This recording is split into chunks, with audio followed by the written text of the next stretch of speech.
Bugungi hurmatli talabalar, bugungi mavzumiz Shayboniylar hukmronligi davrida Buxoro xonligida yer suv munosabatlari. Bugungi mavzumizning rejasi Mavronahrda Shayboniylar sulolasi hukmronligining o'rnatilishi va sulola hukmronligi davrida siyosiy tarix. Ikkinchisi Shayboniylar davrida yer suv munosabatlari. Biz o'tgan darslarimizda har bir mavzuning manbashunosligi, tarixshunosligi bo'lgani kabi bu mavzumizning tarixshunosligi, ya'ni Buxoro xonligi, ya'ni Shayboniylar davrida mavjud bo'lgan yer suv munosabatlarini o'rganishga qaratilgan. Ikkinchi manbashunosligi esa bu Yakubova, Shamsiddinov, Rizayevlarni mana shu mavzuga oid bo'lgan juda ko'plab ma'lumotlarni bilib olishingiz mumkin. Mavronahrda Shayboniylar sulolasi hukmronligining o'rnatilishi mazkur sulola hukmronligining siyosiy tarixi nimadan iborat? Biz bilamizki, o'z davrida dunyoni larzaga solgan qudratli Amur Temur davlati Temuriy shahzodalarini hokimiyat talashib, o'zaro urushlar oqibatida parchalanib, inqirozga yuz tutdi. Bundan foydalangan Dashti Qipchoq hukmdori Muhammad Shayboniyxon 1451-1510-yillar o'z qo'shinlari bilan, ya'ni 15-asrning oxirida Turkistonda yurishlar uyushtirib, ya'ni O'tror, Sabron, Yassi shaharlarini, 1500-yilda Samarqand, Buxoro shaharlarini bosib oldi. 1501-yilda esa Zahriddin Muhammad Bobur qo'shinlarini yengib, ikkinchi marta Samarqand shahrini egallashga muvaffaq bo'ldi.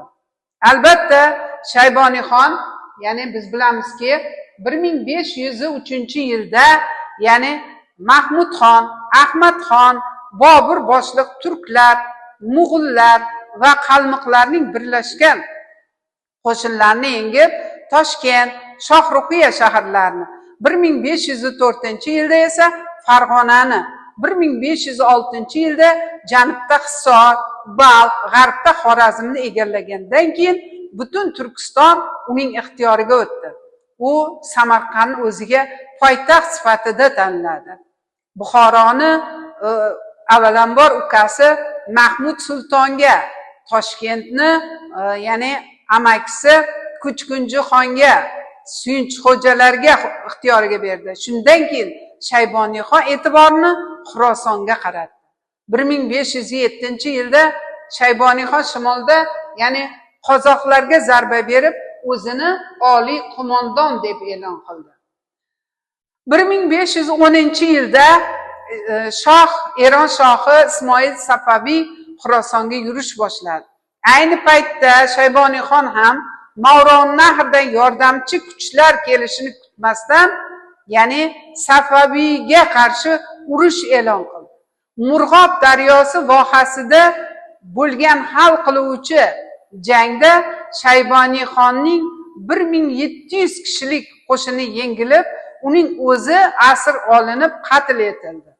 Bundan keyin Bobur o'zining Ismoil Safaviy vassaliga o'tganligini bildirib, uning yordamida Samarqandni egalladi va shaharda Jome masjidida Shoh Ismoilning nomini qo'shib xutba o'qitdi. Shayboniylar davrida yer suv munosabatlari qanday bo'lgan? Biz asosiy e'tiborni bunga qaratamiz. Shayboniylar davrida sug'orma dehqonchilik tizimiga alohida e'tibor qaratildi. O'rta Osiyoning sug'orma dehqonchiligining muhim manbalari bo'lgan Amudaryo, Sirdaryo, Zarafshon, Murg'ob daryolari va ularning irmoqlaridan samarali foydalanishga harakat qilingan. Mehmonnoma-i Buxoro asarining muallifi Sirdaryo haqidagi ma'lumotda bu daryoning kechuv joylashgan, ya'ni irmoqlardan ko'plab anhorlar qazilganligini va ularning suvining, ya'ni atrofdagi ekinzorlarni sug'orishda foydalanganligi ta'kidlab o'tilgan. Shuningdek, Shayboniyxon davrida Zarafshon daryosi qurilgan bo'lib, ya'ni 1502-yilda, ya'ni ko'prik suv ayirg'ich vodiy bo'ylab suv taqsimotini yaxshilashga xizmat qilgan. Albatta 16-asrning 80-yillarida, ya'ni Abdullaxon II ning farmoni bilan Nurota tumani markazidan 65 kilometr, ya'ni sharqda eski Oqchop qishlog'i yaqinidagi Beklarsoy darasida bunyod etilgan to'g'onni aytishimiz mumkin. Bu to'g'on Abdullaxon Banda ham, ya'ni o'z davrining murakkab muhandislik inshooti edi. Chunki u suv to'planishi va sarflanishini hisobga olib, ya'ni to'g'on silanit toshlardan qurilgan bo'lib, uning suvga chidamli maxsus ganj qorishmasi qir bilan, gillar bilan biriktirilgan edi.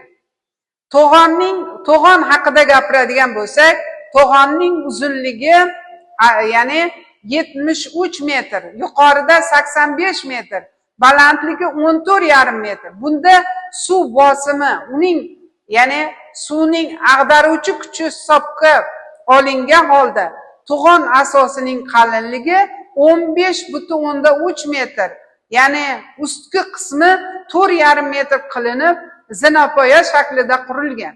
Suv omborining uzunligi 1,5 kilometr, eni 75-125 metr. Abdullaxon bandida taxminan 1,2 million kubometr suv to'plangan. Suv ombori quyidagi joylashgan, ya'ni Jilon, Tamg'ali, Oqchop, Kamar, bundan tashqari Ravot, Soykechar, Arganji qishloqlarining aholisiga tegishli bo'lgan qariyb 1,2 ming gektarga yaqin yerlarni sug'orish imkoniyatini bergan. 16-asrning ikkinchi yarmida asosan Abdullaxon II hukmronligi davrida Zarafshon daryosida qurilgan, ya'ni Puli Karmana, Puli Mehtar, Puli Jondo va boshqa sug'orish inshootlari. Ya'ni Zarafshon daryosining Jizzax vohasi tomon qazilgan, ya'ni Tuyatartor kanali, Murg'ob vohasidagi Hovuzixon suv ombori, Murg'ob daryosidan Marv atroflarida, ya'ni suv chiqarish maqsadida tortilgan kanallar, sug'orish tizimi, daryolar suv taqsimotini yaxshilashga xizmat qilgan. Ya'ni biz bilamizki, ya'ni bu davrda joybor shayxlariga tegishli yerlarni kengaytirish, bu yerlardan olinadigan daromadlarni oshirish maqsadida Vaxsh daryosida bir necha yil avval kanallar qazilgan. Katta kuch talab qilingan bunday kanallar qurilishida asosan mehnatkash aholining gardaniga tushgan. Bu davrda irrigatsiya inshootlarining qurilishi, eskilarni ta'mirlanishi, qishloq xo'jaligida sodir bo'lish, qishloq xo'jaligida ya'ni jonlanishga, qishloq xo'jaligidagi olinadigan, ya'ni mahsulotlarni, ekinlarni, hosilning oshishiga ijobiy ta'sir ko'rsatgan.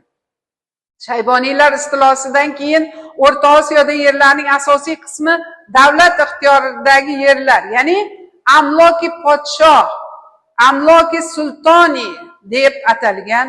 Tarixda biz bilamiz, Mulki Divon nomi bilan mashhur bo'lgan bunday yerlar Buxoro amirligida, Xiva xonligida, ular tugunga qadar mavjud bo'lgan. Ya'ni amlok yerlari bu ekin ekiladigan yerlar, yaylovlardan tashqari shaharlarda jamoatchilik tomonidan foydalanadigan yerlar. Ba'zan undagi 200 inshootlar ham kirgan. Ya'ni davlat yerlariga ishlov berilmaydigan yoki tashlandiq xo'jasiz yerlar, bu o'lik yerlar, ya'ni zamini mavad, zamini maiti kabi nomlar bilan kiritilgan. Bunday yerlar xonning ruxsati bilan ayrim feodallar foydalanishi mumkin bo'lgan. Bundan tashqari urug' yoki qishloq jamoasi ixtiyorida esa yaylovlar, to'qaylar mavjud bo'lgan. Amlok yerlarni sotish yoki birovga taqdim etish yoki birorta diniy muassasaga vaqf qilib berishga ruxsat berilmagan. Lekin tarixda davlat yerlari bunday yerlarda qurilgan uskunalarni sotish bahonasida sotilib boshqa bir shaxs qo'liga o'tganligi ma'lumdir. Davlat yerlarining katta qismini, ya'ni qo'llarga davlatga qarashli yerlarning katta qismini qo'lga kiritgan mulkdorlar o'zlariga tegishli yerlarni dehqonlarga turli shartlar asosida ijaraga berganlar. Shunday qilib, mulkdor shaxs amlokning nominal egasi bo'lgan feodal, ya'ni davlat bilan dehqon o'rtasida vositachi, ya'ni daromadning katta qismiga egalik qilish huquqiga ega bo'lgan. Ya'ni xususiy mulk yerlariga tegishli bo'lgan mulk yerlarining asosiy qismi, ya'ni mulk yerlari deb yuritilgan, bu mulk yerlari erkin sotilgan. Bundan tashqari katta yer egasi o'zlarining xususiy mulklaridan keladigan daromadga egalik qilgan.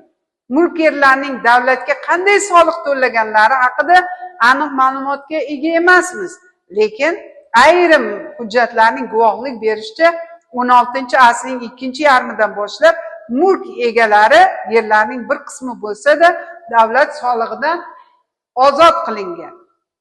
Ya'ni buning uchun qonunning maxsus farmoniga muvofiq mulk egasi yerning katta qismini, ko'pincha 4dan 3 qismini davlat foydasiga berishi yoki amlokka aylantirishi, qolgan kichik qismini esa 4dan 1 qismi yer egasini, ya'ni ixtiyorda qolishi shart bo'lgan. Bunday yerlar mulki hurri xolis yoki mulki xolis deb atalgan. Mulki hurri xolis yer egasi davlatga hech narsa to'lamagan. Ya'ni bunday, ya'ni biz yerga egalik qilishning 3-shakli bu vaqf yerlari hisoblanadi. Bu masjid, madrasa, xonaqoh va mozor va o'sha diniy muassasalarga tegishli bo'lgan yerlar. Vaqf yerlarini idora qilish huquqiga dastlab dindorlar orasida tayinlangan mutavalliga, ya'ni boshqarish huquqi berilgan. Bunday yerlardan keyinchalik ruhoniylar ko'proq o'z manfaatlari yo'lida foydalanganlar. 16-asrda diniy muassasalar foydasiga katta miqdorda vaqf yerlarini ajratilishi va ruhoniylarning katta yer egalariga aylanishiga qulay sharoit yaratilgan. Iqto atamasi 14-asr ikkinchi yarmidan boshlab garchi muomaladan chiqib o'z o'rnini turkiycha, ya'ni Suyurg'ol atamasiga bo'shatib bergan bo'lsa-da, Shayboniylar davrida ayrim manbalar hujjatlarida iqto atamasini ham uchratish mumkin. Chunki iqto, Suyurg'ol, Tanho, ya'ni atamalari yer mulki huquqining mazmuni jihatdan bir-biriga juda yaqin hisoblanadi. Ya'ni bunday yer mulklari davlat oldidagi ma'lum bir xizmatlari uchun, ya'ni hadya yoki in'om tariqasida berilgan mulk hisoblanadi. Suyurg'ol Shayboniylar davrida ham keng qo'llanilgan bo'lib, shahzodalar, yirik zodagonlar, nufuzli din peshvolariga ma'lum shart, imtiyozlar asosida berilgan yer mulk bo'lib, u nasldan naslga o'tgan. Ya'ni Suyurg'ol egasi davlatga to'lanadigan soliqlardan ozod qilingan bo'lib, u o'z Suyurg'olidan olingan daromadni o'z ixtiyoricha foydalangan. Bunday imtiyozli Suyurg'ol daribas Suyurg'ol deb ham atalgan. Xulosa qilib aytadigan bo'lsak, Shayboniylar davrida mehnatkashlarning iqtisodiy ahvoli juda nochor bo'lgan, chunki ko'pchilik omma yersiz bo'lgan, ya'ni ijaraga yer olib ishlashga majbur bo'lgan, aholidan 20 ta turdan ortiq soliq va majburiyatlar olingan, asosiy soliq sug'oriladigan yerlardan olinadigan xiroj bo'lib daromadning 30-40% tashkil qilgan. Davlat muassasalari, qo'shin, xonadoni xarajatlarini qoplash uchun to'lanadigan soliqlar ixrojot deb atalgan. ba'zan davlat pulga muhtoj bo'lib qolgan vaqtida ham turli xil soliqlar, majburiyatlarni joriy etishga ham majbur bo'lgan. Bugungi demak darsimizni mustahkamlash uchun hurmatli talabalar quyidagi savol va topshiriqlar bilan murojaat qilamiz.